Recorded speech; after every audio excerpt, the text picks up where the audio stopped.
حضرت براء بن عازب رضی اللہ تعالیٰ عنہ سے روایت ہے کہ ہمیں نبی کریم صلی اللہ علیہ وسلم نے 7 کاموں کا حکم دیا اور 7 کاموں سے روکا۔ ہمیں آپ صلی اللہ علیہ وسلم نے حکم دیا تھا جنازہ کے ساتھ چلنے کا، مریض کی مزاج پرسی، دعوت قبول کرنے، مظلوم کی مدد کرنے کا، قسم پوری کرنے کا، سلام کا جواب دینے کا، چھینک پر یرحمک اللہ کہنے کا، اور آپ صلی اللہ علیہ وآلہ وسلم نے ہمیں منع کیا تھا چاندی کے برتن استعمال میں لانے سے،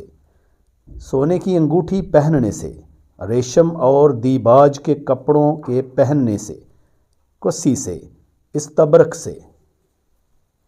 حضرت سعید بن مسیب رضی اللہ تعالیٰ عنہ نے خبر دی کہ ابو ہریرہ رضی اللہ تعالیٰ عنہ نے بیان کیا کہ میں نے رسول اللہ صلی اللہ علیہ وسلم سے سنا ہے کہ مسلمان کے مسلمانوں پر 5 حق ہیں: سلام کا جواب دینا، مریض کا مزاج معلوم کرنا، جنازے کے ساتھ چلنا، دعوت قبول کرنا اور چھینک پر اس کے الحمدللہ کے جواب میں یرحمک اللہ کہنا۔ اس روایت کی مطابق عبد الرزاق نے کی ہے۔ انہوں نے کہا مجھے معمر نے خبر دی تھی، اور اس کی روایت سلامہ نے بھی عقیل سے کی ہے۔